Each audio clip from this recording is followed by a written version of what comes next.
Hey, it's the Foster's After Show on AfterBuzz TV. Tonight we're breaking down Season 5, Episode 8, called Engaged, and here to help us do it is Brandon Quinn. Stay tuned. You're tuning into the destination for TV superfan discussion, AfterBuzz TV. And now, let the buzz begin. Hello! It's the Foster's After Show. We're back. Yeah, we How are. you doing? Great. Good. Great today. Great. We've got Brandon Quinn in the studio. Please, Gabe, welcome. Hey, thank you guys for having me. I'm very excited. Oh my God, we're excited too. Yes. It has been so fun to see Gabe and Jesus' relationship kind of evolve throughout the season. So yeah, we're gonna talk about that. Let's do some intros first though. I am Jeffrey Masters. I tweet from Jeff Masters1. I'm Hannah Prichard. I tweet from @TheHotShotDude. I'm Jillian Leff. I tweet from @Jillian Leff. And I'm Stephanie Giorgi. I tweet from @StephanieGiorgi. Awesome. So sometimes, or not sometimes, but often when people are cast, you know, there's not that much information. Yeah. I don't know how much you have, but I'm wondering if you knew that you would be this pivotal role of the birth father when you got cast. I did not. Okay. No. It's funny. I went back on my emails to look at the original breakdown of Gabe because it was back in 2015, and you sort of forget what the original description was. But I do remember having very little information as to Gabe's backstory. But it said, what did it say? That Gabe was a very nice guy and had made some bad decisions in his life. And then gave a brief description as to the situation that I was currently in about, having served time in prison. Mm-hmm. Didn't know why, and that I was going from job to job, just trying to basically be invisible. Oh, funny. So your agent's like, yeah, like he looks like a sex offender. We can Yeah, tell you this. Well, I don't think I knew I was a sex offender at the time, or maybe I would have. Bradley's watching this, probably like, are you kidding me, you idiot? But I don't have the worst memory with that stuff. But I remember as time went along, being like, oh, this is a substantial role, and it evolving that way, Mm-hmm. But. So you have to like create things when you get these roles, and you have to fill in the blanks that aren't there. And I just remember reading the sides or the script for the first time, and it just felt a part of me, which is weird because Gabe is so completely opposite to me. So much so that I was a bit self-conscious at the beginning, playing it because it felt so different from myself. But I think Gabe was self-conscious. At least I that. wish it worked out. It all worked. Yeah. It all worked, and it was fun being able to discover, who Gabe was. Almost going through the same thing myself, and I've never had that experience before. Typically, I'm cast as a certain way, and this was completely opposite to that. And I went through a bit of self-consciousness of being like, man, am I hitting this? Like, am I? And I remember having conversations with Bradley. In fact, he's the one that I sort of became the closest with at the beginning, because him and I would have these like long conversations about Gabe or just life or the show. Mm-hmm. And in our conversations, I remember just certain things he would say where I was like, oh, wow, there might be some meat to this role. Like, he wouldn't tell me, but he would just drop little hints here and there. But more than anything, I just remember being so grateful for this particular job and to be on the set and working with all these amazing people, and loved my character. He's so interesting and so layered, and certainly didn't know I would be where I'm at now with it. You just really never know with those things, but it's been an incredible journey. Also, as an actor, I'm sure you're thankful that the role is a big role, but not too big that you can't do your other show as well. Listen, if they wanted to keep me on that full time, I wouldn't complain. Hint, You're the white guy on BET. Yeah. No, listen. Life has a way of working itself out, and I love Rebel. But it's funny. There are certain, like, you always want to work as an actor, and you're grateful for every job you get. I don't know if I've ever had a bad experience on set per se, but there are certain jobs that just strike a chord, and 100% this is one of them. Well, I think what struck a chord for the audience, at least, was seeing a really strong man going through something really hard, and on top of that, exposing the audience to depression, anxiety, things that normally you wouldn't get on a family drama like this on Freeform. You know, somebody Yep. that's like open with their struggle. Yeah. And I think that that's kind of why everyone fell in love with Gabe. And I know that that's how we felt as well. Yeah. Yeah, well, I'm glad you said. Well, first of all, I mean, that's this show, right? And that's one of the reasons I personally love this show. I mean, it's great to be a part of something that means something in society, you know, to a lot of people, and that I feel like we're telling stories that a lot of people like won't touch, Right. you know. So I always love the show, just being a part of the show just for that reason. But particularly Gabe being, I mean, yeah, typically a leading man or whatever, he's portrayed a certain way, and especially in television. And the Fosses were like, man, and completely, you know, broke the mold with that. And it was such an incredible journey for me to go through. Every time I would read a script, and I'd be blown away at some of the stuff that I got to do. Mm-hmm. And it challenged me, to be honest with you, you know, like you have to trust the writing, and you have to really just like, you have to like dig deep and you know, get in touch with your emotions and just be comfortable with that. I was saying that last week about how your character is also, it's so subtle because it's not like you're saying a lot, but your persona has to say more. Just kind of the way you were saying how you were self-conscious about the role. I think that shows through the character, and it's important because if you weren't present for this long and went through all these weird things, you wouldn't be saying a lot, but we still need to like get that vibe of like, he's that guy. Yeah, you know? well, that's exactly what I struggled with at first. The thought of, you know, how to the express feeling, it. yeah, I'm like, am I doing enough? Right. You know, because there's some things where, yeah, he's like such a man of few words, and he's really simple, and so it's all about the subtext and everything that's going on, you know, underneath the words or the silences, and like I said, it took me a while to feel comfortable in that world, but you know, that's a testament too of the writing and the directing and the co-stars that I get to work opposite. I mean, Noah and I, Jesus, I had the chemistry read with him for this role, and the second him and I got into a room, it was just. He's also he's just the awesome. second you were on screen, it was Yeah, like that. him We and saw I, it. It we was had perfect. so much chemistry, and it just felt effortless, and I immediately cared about him. And though I haven't had, and I love our story. I mean, I could go on. I mean, it gives me chills. I love our journey and the odd way that, you know, Gabe is trying to be there for him, and the way that Jesus needs that, you know. It's been incredible. But I also, with Cierra, I mean, her and I haven't had like a ton of really, you know, in-depth scenes, but like I love her. Like, I really feel something for these two people. For your Like, twins. I do. Like I feel protective over them in a weird way, and it's a fun. This is what I love about being a part of television, that if you're lucky enough to be able to be a part of something long enough, is you get so attached to your character and the relationships of your character, and it's an incredible feeling. It's great to watch too, you learning to parent in real time, right? How often Yeah. on TV do we see a adult getting to know their adult kid? Never. Yeah. Honestly. Yeah. And that's been the fun of it, to experience Gabe evolve. And there's been so many fails. I mean, especially just this season a lot. I mean, it seems like Steph, to the point where every time around Teri, I almost get nervous. So I'm like, you hate me, right? Because it seems like Steph hates me. Yeah.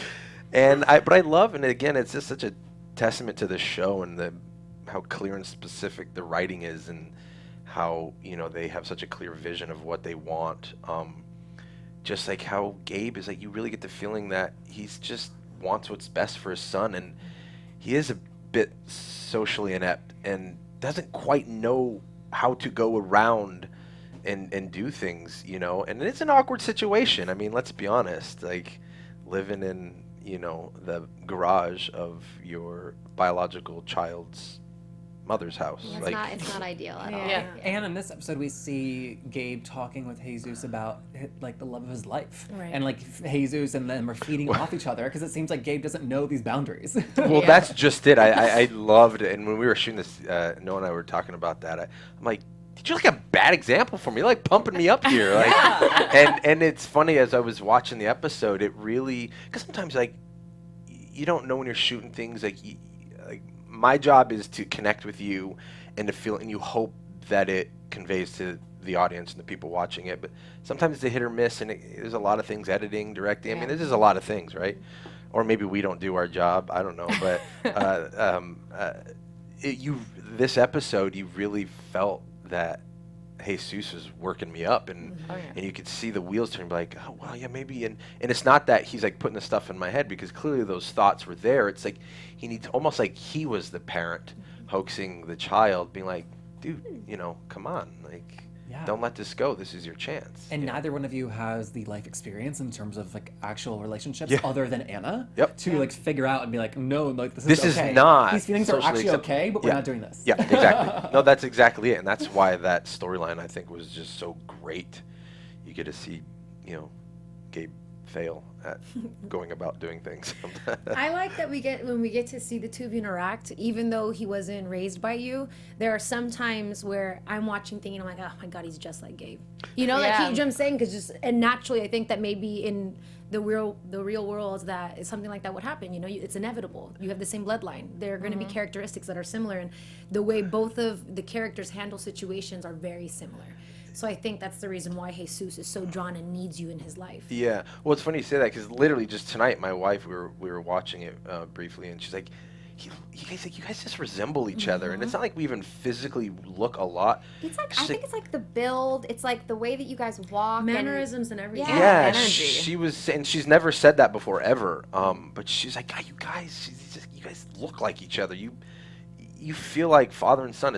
She's like, it's so interesting what has developed over time. You know, it's really cool. Which is also heartbreaking to see, because today when they did that family photo, like the birth family photo, man, it's heartbreaking. And also because I could only imagine the grandparents, Mr. and Mrs. Gutierrez, saying, did we make a mistake? Just to see, you know, people forget what people look like when they grow up, and Anna and Gabe are finally now doing so well, and for them to have missed the opportunity is just devastating. And then you see it, and then you look at Jesus, and he is recovering from a brain injury, and in his mind, he's like, oh yeah, well, Anna and Mike are engaged, but like this is happening. Like there's no, like he has tunnel vision towards this thing. Like, oh, there's no convincing him, and even Brandon telling him, you know, stay out of the business, don't worry about it. He is still so. Like the Emma engagement, like he's not giving up. Once he has an idea in his head, this is what it is. Yeah, which I love about. I love that about his character, how he gets an idea and it is just full steam ahead. And a couple times he's dragged me into those ideas, which I love. It's so great. And Gabe's just like, yeah, sure. I mean, it's weird because I mean I feel like we've had conversations, Gabe and Jesus, that. Have been like Gabe has been able to really be a parent or an example and help him with things, but then there's times where it's like we both almost egg each other on, like, yeah, we're gonna do this, let's do this. This is logical because of, you know, like you said, there's not that life experience to know maybe when to say yes and when to say no, you know. Which is cool, though, because I feel like they've been more of, like, a support system for each other. Like, not always father and son, but, like, friends, and then every now and then it just happens to fall into father and son. Yeah. Which I think is cool. 100%. And it's interesting, going back to what you said about the family photo. I remember shooting this episode and feeling emotional, especially during that picture of the, man, what could have been. It's like you get attached to these characters, and sometimes you really can feel what it would have been like, you know, and that was a moment where I was just, it was very melancholy, you know. Yeah. And at one point, Gabe and Anna were in the same place in life, and now Anna has the success story. She has a kid, an apartment. You don't have that, you know. I know. Everything. Yep. Yeah, it's true. But on this show, with two moms as the matriarchs of the show and their family, just having Gabe come in with masculine energy, characters react differently. Yes. And that's cool to see that, like the energies in between each other. It was, and you could feel it, you know, on set. And like I said, I think a lot with Steph, you know. And it's funny, you throw something like that in, and every character sort of has to adapt. to this unfamiliar, person now sort of infiltrating your lives. I kind of thought that last episode when we obviously saw the tension between your character and Brandon. Yeah. And sort of then I, just sitting here thinking about it, it's like, oh wow, that makes a lot of sense because he sort of is the man of the house. Mm-hmm. And this guy is here now, and not only is he living in our backyard, but he's making out with my ex. Right. Which, we'll talk about that at another time. Yeah, we're not real. Courtney fans, so we're glad that was just a peck or whatever it was. We hope it's done. You do not need that girl. No, she's a mess. Fair Wait, got we're not off the subject. I have a question. Go. Yes, go for it. In your mind, did you guys do more than kiss? No, don't answer that question. No. I don't want to know. I need an answer. Yeah, what do you It was think? just a kiss. Lies. I feel like Well, y'all I believe decided it. was more. Here's what I think. Bradley and Peter and everyone could have completely different, but again, you fill in the blank for yourself. I put it as, Gabe is just slowly discovering who he is and what he wants, and though this episode that just aired made it seem that Jesus is planting all of this stuff, but Anna's always been the love of his life, and that's never gone away. And I think he's just getting to a point where he's like, I feel good about myself. I can share that with someone else, and Courtney just happened to be there. And he's a man. He's a man, and she's he's an attractive alone. girl. But let's leave it at that. And Gabe has kids, Courtney has kids, like they get that. It's a thing. So to answer your question, I think it was Misery loves company. Misery loves company, according to her. I think she's lovely. No, our characters have never really met, so I don't have a comment on that. But I think it was more just surface of being in the moment, two people being in the moment, two people going through a lot, and two people who are attracted to each other. It's a very diplomatic answer. Yeah. Thank you. Yeah, you're very welcome. Let me tell you, the fans didn't love that one too much, though. No. I was actually surprised. I was excited for that reveal. I'm not gonna lie. To hear people's reactions, and I didn't know how people would take it. But Well, haters are I gonna know hate. now. I know now. I mean, Let's talk about Jesus and Emma. Okay. Yeah. Because there is the development there that we've always been wondering, like, is it an actual engagement? And to Jesus it is, and to Emma it was, but she didn't want it to be. Then the moms got involved, and now we know that the engagement is off the table, and they've more or less broken up. Yeah, after a series of extremely uncomfortable faces that for real. Amanda Layton's character made. Because let's Like, be honest, every time literally. it panned to her, she was like, Yeah. But she looks stunning this no, episode. she looks Yeah, she gorgeous, did look but it great. was just like She's so the sweetest uncomfortable. girl you'll ever meet in your life. Yeah, she's wonderful. I thought it was cool, but I just feel bad for Jesus because clearly he just needs something good in his life, and that's why he keeps projecting it onto everyone else's lives. With Gabe and now with Emma, and it makes me sad because at the same time, Gabe barely got out of prison, so I feel like as if they're growing together at this point. Yeah. He was arrested at the age that Jesus is now, so now they're butting heads, and I can't help. I feel like he's just comparing each other, and he just wants that. Same Young thing love. for him. Yeah. Yeah, and I think it's an interesting point too, because like at some point, I think there's something in there of me almost like discovering all life that I missed through Jesus. But yeah, he's a bit of a mess in that he just needs to discover himself, and I just feel bad for him. Like he loved that girl, and she just kept all those looks. I was He'll like, love more. It's fine. He will. She's number 4 on the show. For real. love that. She was number 3 and poor 4. Jesus. She was number 3. I mean, like, you, as a kid, you, like, look up to your parents for an example of what you can do with your life. And more or less, he's already reached what his birth father has. Right. To. Yeah. So, like, it's like, where do you go from there? Right. Totally. And now he's trying not to make that mistake. And Yeah. so that's why he's like gung ho on. Yep. Which I know that Gabe does construction because usually there's not like a background check and it's just easy. But I also love that he does construction because it's so easy for television writers to give people like higher educations and make them lawyers and doctors and I loved judges. that, and I'm such a blue collar guy as it is. That part of Gabe actually really spoke to me, and I'm really handy and I build stuff and I redid our kitchen in our old house, and I love working with my hands. So that part is I gravitated towards that, and I remember my first scene where Jesus is sneaking on the construction set, and I remember, building stuff and being on there. I'm like, oh, this feels so it helped me to feel comfortable to get into it because it was a familiar activity. So. Back when we first met Gabe, he did not have a beard. Was that a choice, or is that just because it's 2017 and everyone has a beard? That was my other show, Rebel. Oh, really? See, I thought you were just trying to remind us of Big Wolf on Campus. Oh my gosh, yes. Yeah. I want so badly if you weren't sitting on the couch to just do the spin for me real quick. Like the wolf idea. out. That is amazing that you just referenced that. Oh, the minute you were on the show, I was like, oh my god, Yeah. oh my god, Big Wolf on Campus, Big Wolf on Campus. I love that. That was my first job ever. That's where I met my wife, actually. Really? She was an extra on that show. Oh my no way. All right, ladies, dreams do That's come true. yeah. You're an extra. And remind me to become an extra now. Yeah, right? It was one of those things where it's like a whole nother. I know we're talking about, but it was like. We played high schoolers, and so my co-star and I, Danny, who we're still amazing friends to this day, and we knew all the extras, and she came on. She came on to on the set, and I remember seeing her, and I remember looking at her like I was looking at. It sounds really cheesy, but like I was looking at like a painting.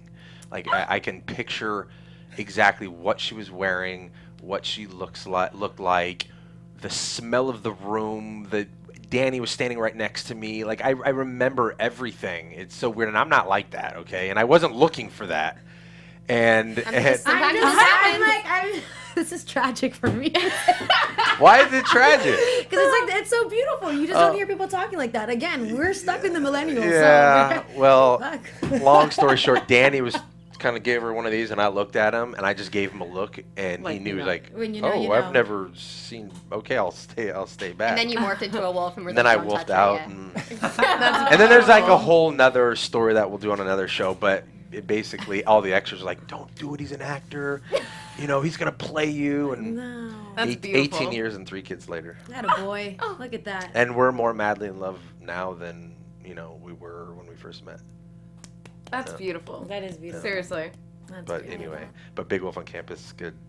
Good reference. Been dying to say it the whole time. But so I was waiting for you to. I was Rebel the Beard. I was we had shot the pilot to my series that I'm a series regular on, so they sort of call the shots when it comes to my looks, and I was at an event for the network, and the head of the network saw me, and we weren't shooting, so I never shave ever. In fact, that was one of the things I disliked about Gabe was that. In fact, I tried getting that in at the beginning. They're like, no. So I had like some scruff, and the woman at the head was like, she's like, Brandon? She's like, oh man, I like your beard. She's like, and we were getting ready to start the series. She's like, whatever you do, don't shave it. And I'm like, okay. And then I get a call from my reps being like, yeah, so I guess it was like this whole thing. The head of networks loves you with the beard, doesn't want you to shave it. Like they called, because I played an Oakland detective. They called like the Oakland PD to see if this would actually be legit. And apparently, of all the agencies in the nation, Oakland PD is known for being the most kind of lax. And they're like, it's not uncommon to see detectives with facial hair. Yeah. So I kept it. Yeah, I kept it, and so we had to tell Fosters, hey, listen. I can't shave. They were great. They're the most amazing group of people. That sounds like a lot of sign-offs. Yeah, for real. No, it's funny is when I started shooting Rebel, the makeup, she's like, oh, that damn beard. You don't know the meetings we've had about this beard. That's hilarious. Like, the things that you don't know that happen behind closed doors, you think it's as simple as, I like the beard, we're doing the beard. Right. Apparently not. It's I'm like, also confused. I feel like Gabe's character would have a beard, no? Yeah. Well, that was my thing, but they... Is a depressed guy really going to wake up every day and shave? That was my... all the time. Aw. Come here. No, I'm hosting. That was my pitch, and they basically said, listen, he's trying to just get it all together, and this is his way of presenting himself, and I understand that. I got behind it, but I definitely like the facial hair. Although it was pretty long in this last episode. Yeah. No, I don't remember. It was good. It was good. Was it? good. You like it? Okay. It was good. All right. I think it was great. We're 2017. Beards are in. We haven't had a meeting yet, but right. we'll let you know. He's good. Okay. All right. Let me know. Next time. All right. Text me. Before we get back to the show, though, we want to say that if you know us, you know that we love food and we take food very seriously. We do. And Plated is a meal kit for people who love food like us. They send you weekly meals. They have 15 chef-designed recipes. We had one last week with quinoa and chicken. And not only does Plated do all the grocery shopping and send you those exact amounts of each ingredient, they source quality ingredients. Artisanal mayo, anyone? Hello? You get to keep the jar? What? Sign me up. I don't even know what that is, but So if you're interested, Plated, you can discover your ideal dinner experience at plated.com/buzz. That's short for AFTERBUZZ, clearly. So get 50% off your first Plated box. It's 50% off for a limited time only. Terms apply. See plated.com/buzz for details. All right, plated.com/buzz. Thank you to them. 50% off. I'm in. Yes, Hannah. I'm hungry. And then also, AFTERBUZZ is doing some not rebranding, but like a new direction. We're splitting ourselves up into different genres to make it easier to find our content because people have been asking for that, and we're listening. We are very good listeners. Our moms taught us well. So if you like our no limits approach to TV coverage, we realize it can be hard to sometimes find our stuff. So our YouTube channel and our website will divide into that stuff. If you want to know more about that, you can sign up for our newsletter. It kind of explains everything. That's at AfterBuzzTV.com. And this will be launching in September, so very shortly we'll have a lot more to talk about there. So the Emma and Jesus storyline gave us a lot of opportunities for discussions between Lena and Steph. Right. They've been checking in a lot about the engagement, etc. I like that they were always a team. They were in agreement with that there was no I in team, but there are two lesbians. And I don't know why I said that. That was beautiful. I just nod and smile. Yeah. Is that how the saying goes? I think That was so. part of the pitch meeting that Bradley had, actually. He was like, yo, there's no I, but. It's two L's. Two L's, baby. And there's not a butch one, there's not a femme one. They're both butch, they're both femme. That's Yeah, right. it's true. There you The go. whole butch. We just haven't had a lot of mommy time in a while. We haven't, no. But this was nice. Like, I love not seeing them divided. I think it's really important for them to have this open communication. There's been some tension this season, but really overall it's been very kid-focused, which I understand is a very massive point of contention for the fans online. Literally every time I see Peter, Joanna, or Bradley retweet something, it's somebody complaining that there's not enough mom time. But like, we have to look at this realistically. Yeah. This is a family series. You have to show vignettes of each relationship, and the moms are just a part of it. They are the glue that holds the family together, but, you know, not everything has to be about them, and I think that's important. Also, there are approximately 10 to 16 series regulars and recurring characters. Well, I was going to say, You it's a know? large cast. Yeah. There's a lot of storylines, you know, and it seems to me that every character and storyline is super popular. There's not, I mean, some come and go, but, you know, it's a big cast. And I will say, being a family man, to all you fans out there, okay, like, when you have kids, there is no mommy time, all right? It's like your kids are your life. Right. So, and that's what I love about this show. It's really, it's so accurate, and I watch their relationship, and it feels so real to me. You know, I mean, sometimes you don't get along all the time, or sometimes you don't see eye to eye on things, and most of the times when they have a house full of kids, like that is so consuming. It's hard to get one-on-one time with your significant other, you know. So it is. I understand, because I've read some of those comments too, or there'll be a great scene between the two of them, and you'll be like, finally, some, you know. Yeah, but you know, it's not But it's finally. super- It's just like, you know, it's the ebbs and flows of everything, and I think that's what makes this show so charming. Is Yeah, I that agree. they have the ability to highlight multiple storylines and sort of give everybody a taste of what they want, no matter what fandom you follow. Yep. Yeah, I think that everybody connects to a storyline as well. When Jude was dating Connor for the first time, people were obsessed with that relationship, and people only want to see an hour of their favorite relationship. Totally, I agree with that. You're never gonna please anybody. No. But for just me, I like think Brandon it's will never perfect. please anybody on the show. So he saw Grace's mother. Do you like that dovetail? Yes. Amazing. and I'm so glad He's been because- waiting for that setup all Oh hour. my god. Well, listening. when Grace was on the phone with her mom, I was like, oh, this is gonna be a callback. This is like too significant. She like took a phone call from her mom, and Brandon heard at the door that she was talking to her mom, and we don't like know the relationship or whatever. But then I was so pleasantly surprised to see a former Pretty Little Liars actress play the mother. Maia Mitchell's mother. Which is a great casting. She actually looks a lot and like... I love how Freeform keeps it in the family, because we see a lot of the same characters on all these different TV shows, so that was exciting. Oh, is that true, Freeform? Yeah. Sorry. It's easier to get them signed off, right? Yes. Oh, he has a beard, fine. Yeah, totally. Yeah, I like her too.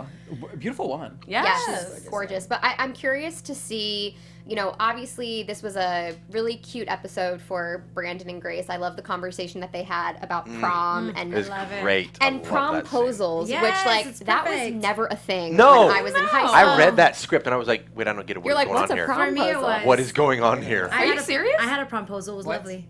That is Yeah. incredible. It was in front of the whole like parking lot at school. My friends ran me out. Everyone was around my car, and there's balloons, and something was written on my What? car, and a guy This is popped a out of a thing. box with the roses and flower and balloons. I asked Emma Lepre outside the water fountain because I knew it was like 2 days before she didn't have a date and she wouldn't mind going with a kid that probably is gonna be gay. You know?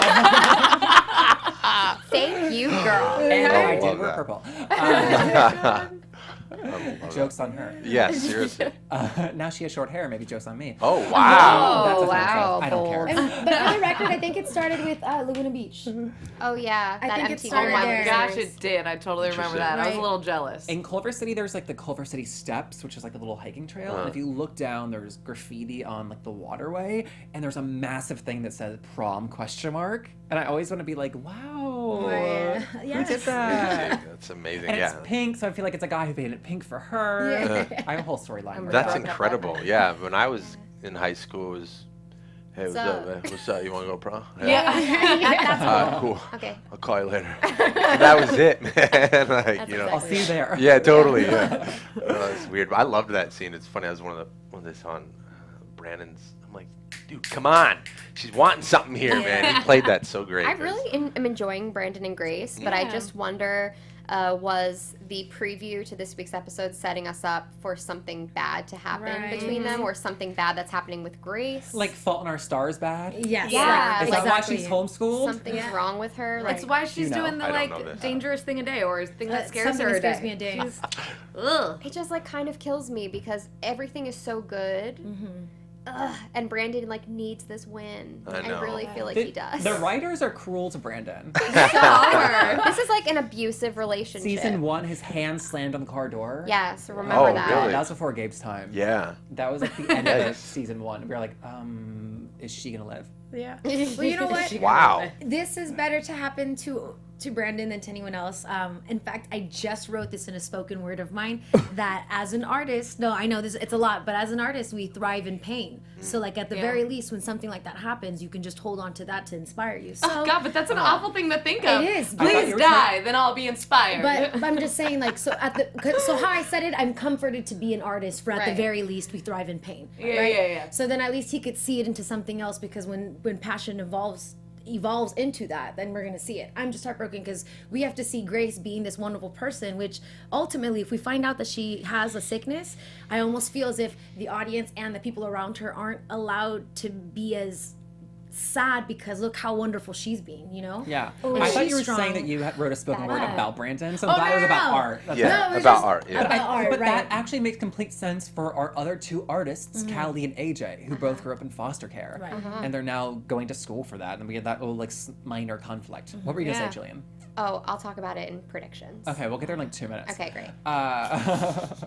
I have a prediction in regards to that too. Great. And then we have Aaron and Callie woke up in bed together again. That is just like... That is just going. I love it. Yeah, It's going. rolling. It's a happy ending / storyline for a trans person. I talked for 20 minutes last time about that. We don't need to recant it again. Although we found out that he's getting an internship in New York City. Yeah. That would be an easy way for them to break up without it being traumatic. Yeah. Right, and then he Something bad. sees AJ at the protest at the Right. end. It'd be so. traumatic regardless. Right, and also, and Callie's being so supportive of it, which I think he may have wanted her to just be a little bit sad, you know, like, oh no, but she's like, yeah, That's manipulative. I like Do it. it. Go for it. We mentioned the protest. The talking about Jimena, talking about her family plan in case one's deported.